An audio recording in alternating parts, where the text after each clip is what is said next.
আগামীকাল থেকে জেলা পুলিশ সিরাজগঞ্জে কনস্টেবল নিয়োগ হতে যাচ্ছে, সেই নিয়োগ সম্পর্কে আমরা কয়েকটি কথা বলতে চাই। প্রথমত, এই নিয়োগ ইনশাআল্লাহ একটি অবাধ, সুষ্ঠু এবং একটি নিরপেক্ষ নিয়োগ হবে।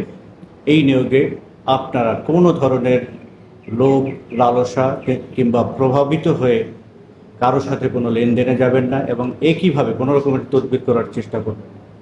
আমরা আপনাদের নিশ্চয়তা দিচ্ছি, এই নিয়োগ সম্পূর্ণ ত্রুটিমুক্ত, যে কোনো ধরনের প্রলোভনমুক্ত এবং চাপমুক্ত একটি নিয়োগ হবে।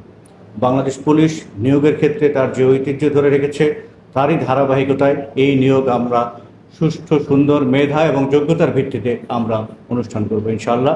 এবং আপনারা যারা নিয়োগপ্রাপ্ত হবেন তারা প্রত্যেকেই নিজ নিজ মেধা, শারীরিক যোগ্যতা এর ভিত্তিতে নিয়োগপ্রাপ্ত হবেন।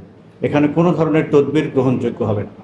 কারোর সাথে যদি আপনারা কোনো আর্থিক লেনদেনে সম্পৃক্ত হন, সে সকল দায় দায়িত্ব আপনাদের। এবং একই সাথে আমরা আপনাদেরকে সাবধান করে দিচ্ছি, এই ধরনের যদি অনৈতিক কোনো লেনদেনে সম্পৃক্ত হন, এই কারণে আপনাদের উপরে একটি সমস্যা হতে পারে এবং আপনাদের এই নিয়োগ একটি অবৈধ কার্যক্রমের সম্পৃক্ত হওয়ার কারণে এই নিয়োগ থেকে আপনারা বঞ্চিত হতে পারেন।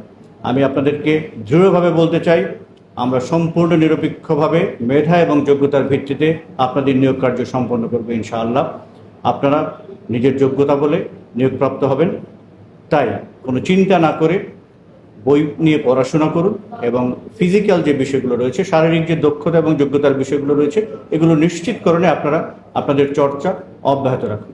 আপনাদের শুভ কামনা করছি, আপনাদের সকলের সুস্বাস্থ্য কামনা করছি। আসসালামু আলাইকুম।